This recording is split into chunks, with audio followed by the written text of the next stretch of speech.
দুনিয়া যেখান থেকে সৃষ্টি করেছেন হযরত আদম আলাইহিস সালাতু ওয়াস সালাম থেকে নিয়ে আমার হাবিব খাতামুল আম্বিয়া জনাবে নবী করিম সাল্লাল্লাহু আলাইহি ওয়াসাল্লাম পর্যন্ত লক্ষ লক্ষ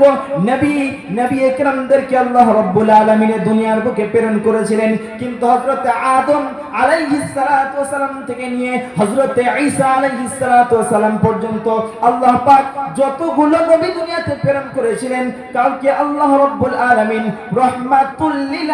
আলামিন করে দুনিয়াতে প্রেরণ করেননি। আল্লাহ পাক যেমন হযরত আদম আলাইহিস সালাতু ওয়াস সালামকে দুনিয়ার বুকে প্রেরণ করলেন, তাকে একটা নির্দিষ্ট জায়গা পর্যন্ত ইতি করে দিলেন, তুমি